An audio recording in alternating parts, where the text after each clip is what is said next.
Assalamualaikum warahmatullahi wabarakatuh. Kami dari kelompok 4 akan mempresentasikan materi tentang teori belajar humanistik. Sebelumnya yang terhormat Bu Nurul Rosma SPD MPT selaku dosen pengampu mata kuliah SBM. Kelompok 4 yaitu Gardu Wirayuda, Patricia Jenny, Sri Ayuni, dan Diana Triwijawati.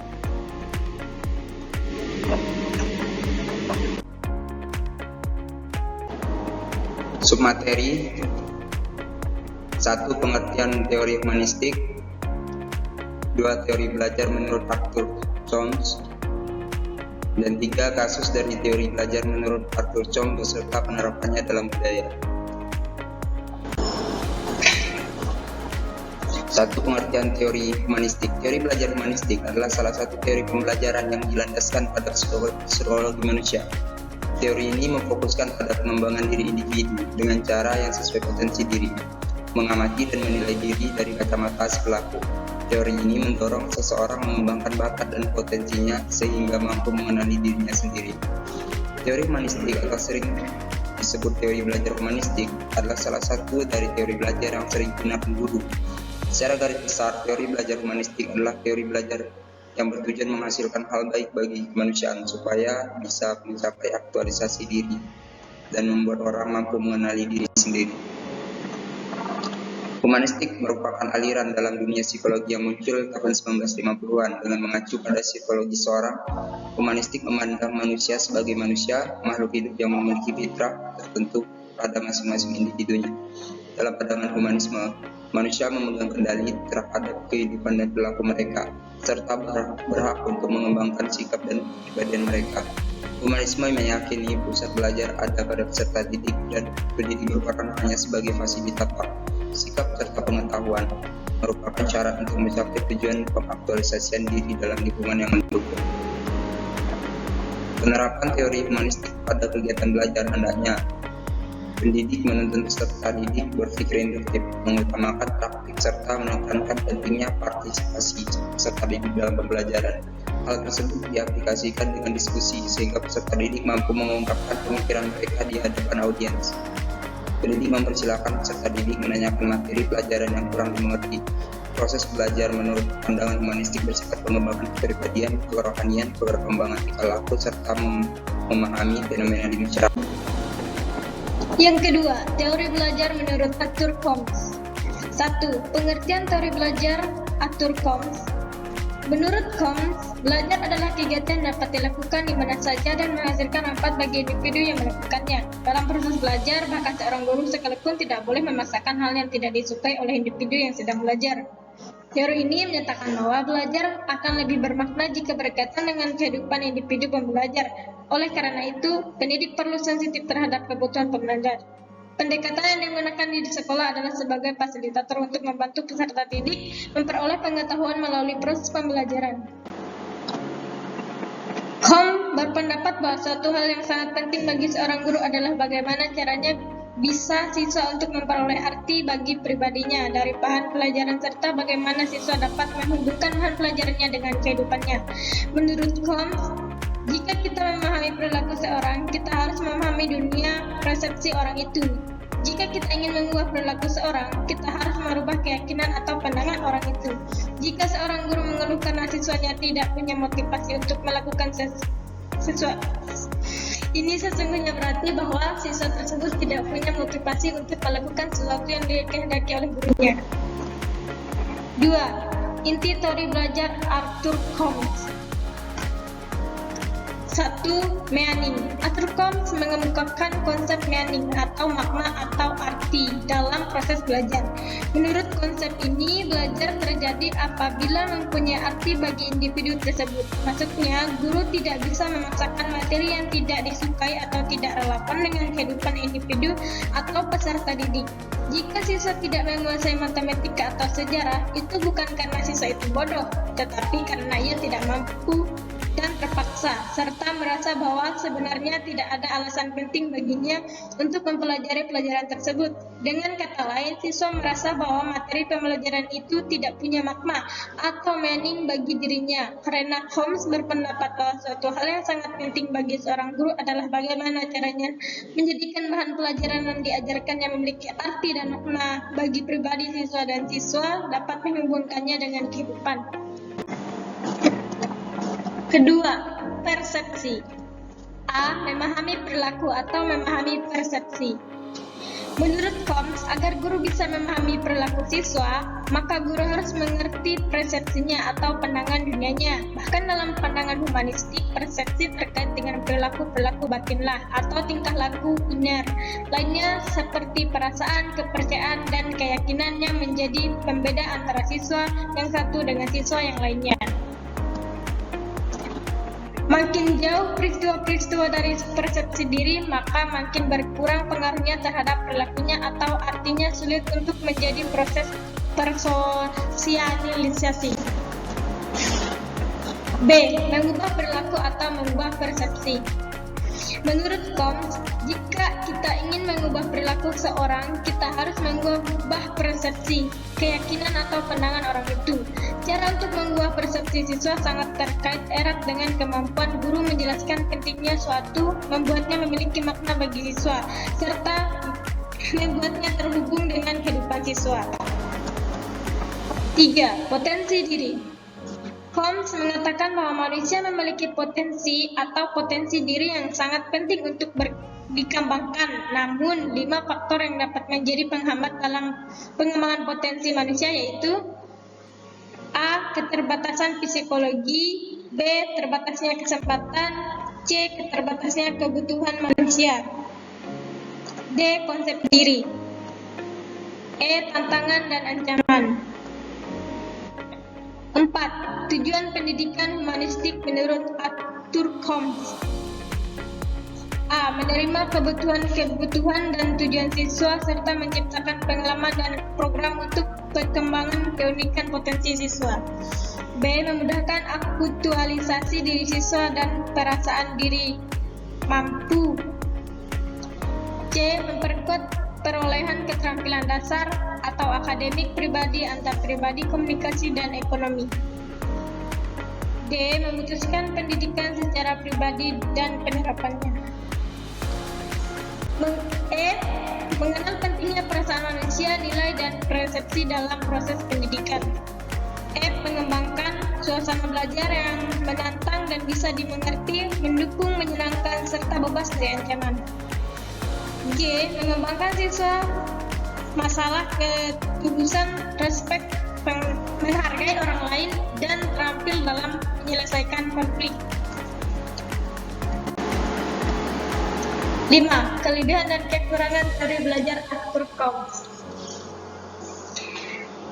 Kelebihannya adalah A. Teorinya cocok untuk diterapkan dalam materi pembelajaran yang bersifat pembentukan kepribadian, hati nurani, perubahan sikap, dan analisis terhadap fenomena sosial. B. Indikator dari keberhasilan implikasi ini adalah siswa merasa senang, bergairah, berinisiatif dalam belajar, dan terjadi perubahan pola pikir, perilaku, dan sikap atas kemauan sendiri. C. Siswa diharapkan menjadi manusia yang bebas, tidak terikat oleh pendapat orang lain, dan mengatur pribadinya sendiri secara tanggung jawab tanpa mengurangi hak-hak orang lain atau melanggar aturan, norma, disiplin, atau etika yang berlaku. D. Bersifat pembentukan kepribadian, hati nurani, perubahan sikap, analisis terhadap fenomena sosial. E. Siswa merasa senang, berinisiatif dalam belajar. F. Guru menerima siswa apa adanya, memahami jalan pikir siswa. G.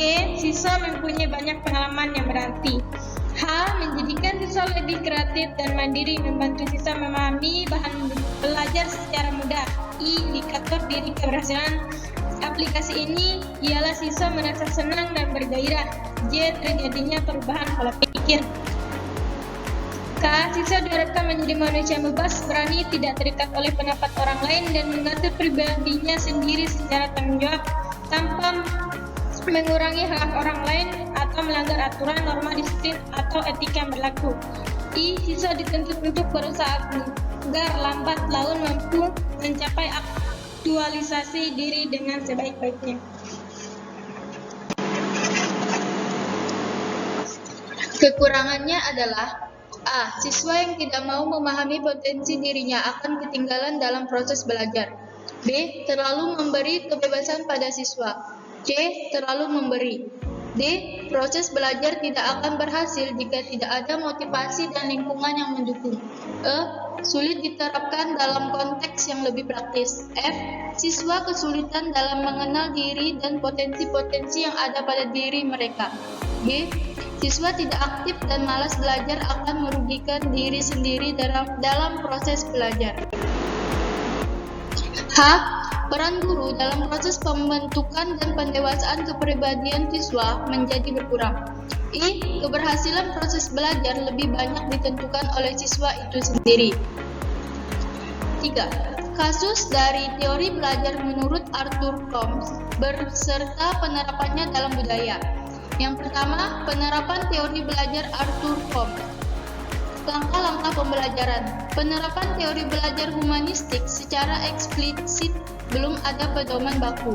Namun paling tidak langkah-langkah pembelajaran yang dikemukakan oleh Suciati dan Prasetya Irawan tahun 2001 dapat digunakan sebagai acuan oleh para guru. Langkah-langkah yang dimaksud adalah sebagai berikut. 1. Guru menentukan tujuan-tujuan pembelajaran. Guru menentukan materi pelajaran. Guru mengidentifikasi kemampuan awal.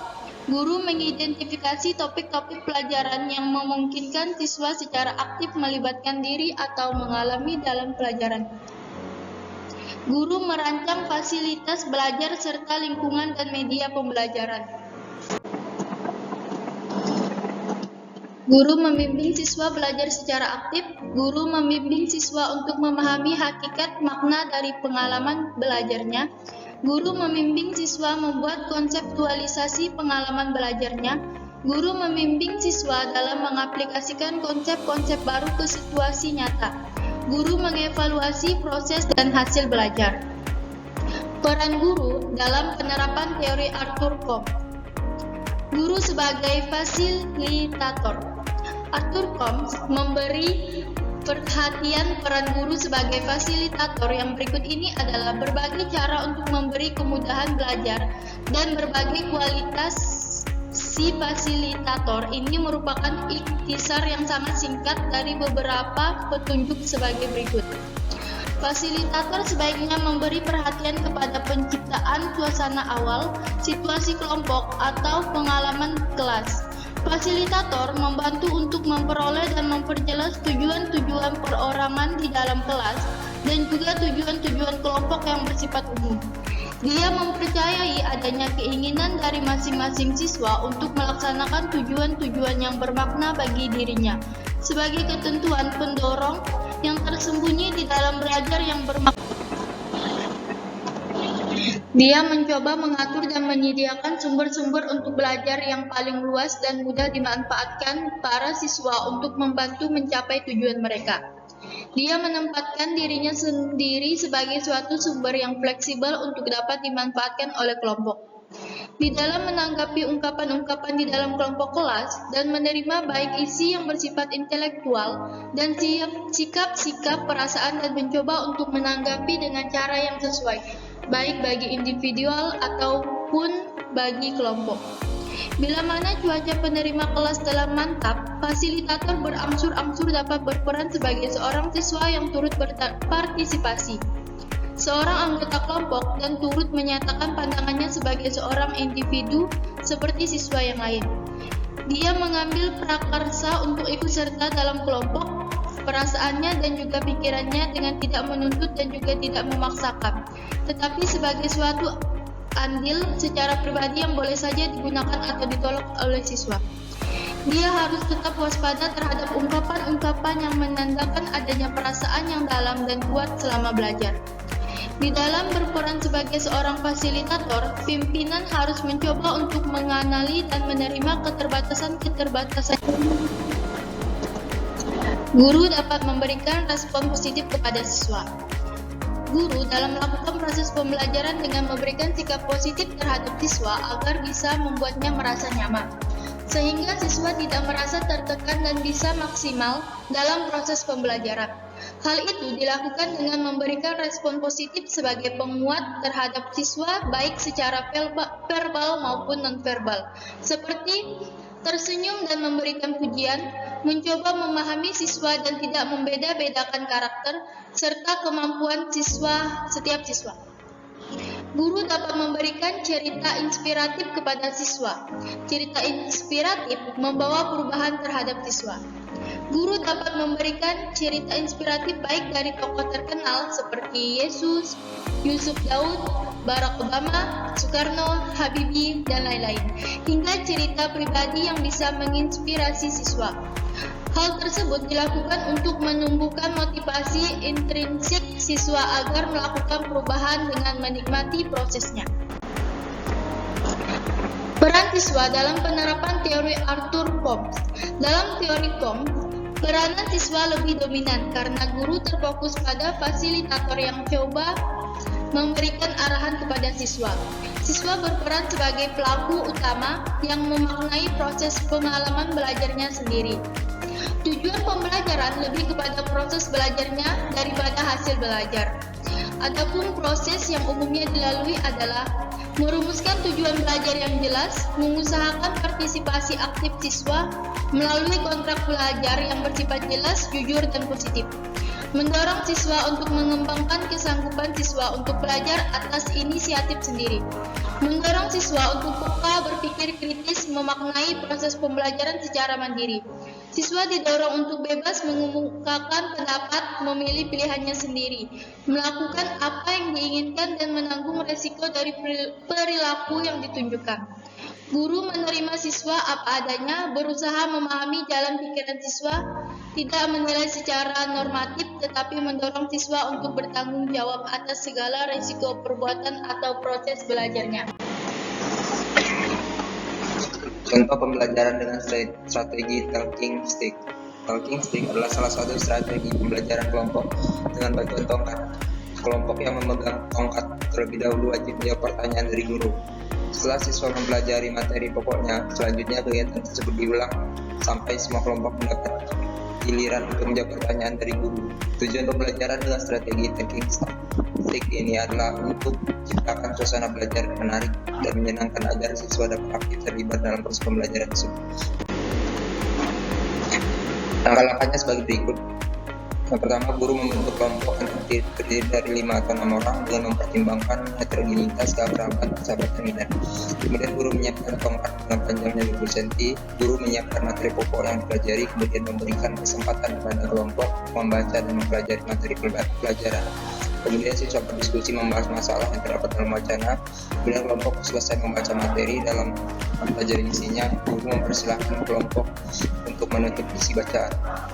Kemudian guru mengambil tongkat dan memberikan kepada salah satu kelompok.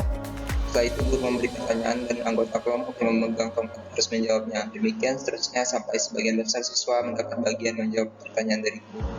Kemudian siswa lain boleh menjawab pertanyaan jika anggota kelompoknya tidak bisa menjawab pertanyaan.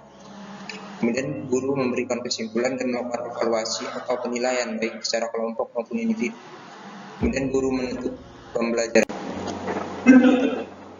Kasus teori belajar menurut Arthur, beserta penerapannya dalam budaya.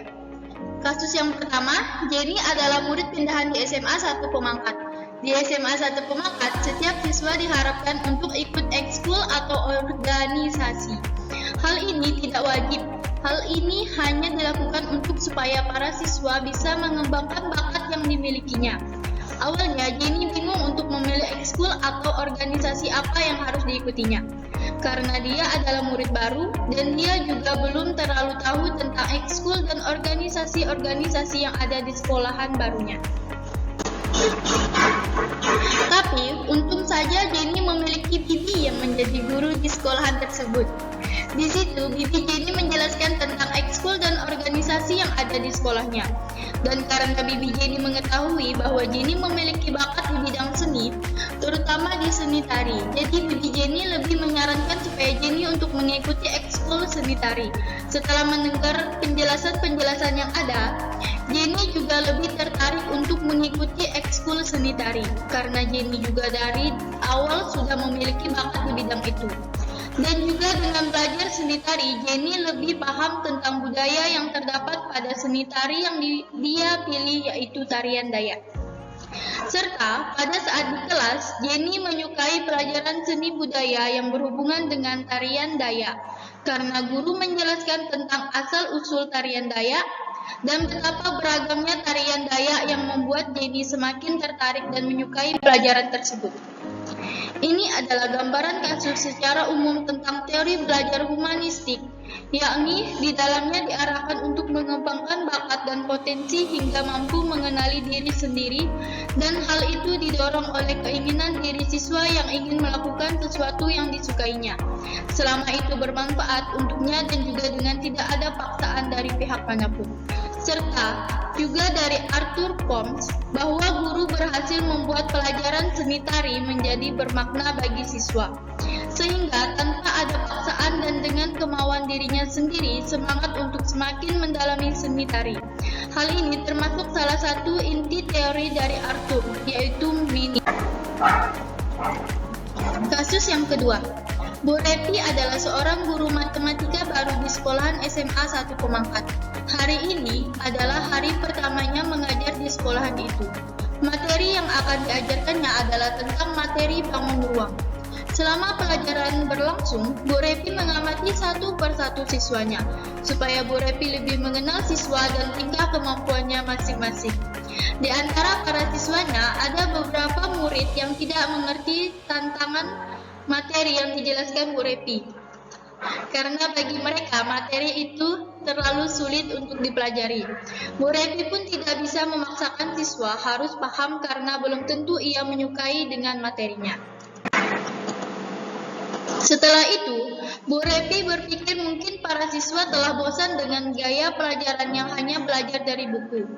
Lalu, Bu Repi mencoba untuk menjelaskan materi bangun ruang itu dengan cara baru, dengan mengaitkan materi bangun ruang dengan budaya yang ada di Indonesia, lebih tepatnya di Kalimantan tentang budaya Tionghoa tentang lampion bisa dikaitkan dengan materi bangun ruang, yaitu bola. Dan juga, Bu Repi mengait-ngaitkan materi bangun ruang dengan budaya-budaya yang lainnya juga. Setelah mencoba mengganti cara belajar siswa, banyak murid lebih tertarik dan mengerti tentang materi yang disampaikan. Walaupun ada beberapa siswa yang kurang paham, tapi di situ Bu Repi telah mencoba sebaik mungkin supaya para siswa lebih tertarik dengan materi yang dijelaskan. Tapi setelah Bu Repi menyampaikan materi bangun ruang bola dalam bentuk lampion, ada beberapa siswa yang paham dan menyukai materi tersebut. Dan juga ada kemauan tersendiri untuk mendalami materi, karena juga siswa tahu bahwa lampion sangat berguna sebagai suatu kebudayaan yang harus dikembangkan. Dari kasus ini terdapat inti teori belajar humanistik dari Arthur, yaitu meaning, yang mana siswa ada kemauan sendiri mempelajari materi-materi yang sudah dikaitkan dengan budaya. Terutama bagi siswa sukunya Tionghoa, jadi lebih nyaman dengan pembelajaran dan murid lain juga belajar tanpa paksaan, karena pembelajaran yang didapatkannya. Oke, sekian pemaparan dari materi kami. Kurang lebihnya kami mohon maaf. Sekian dan terima kasih.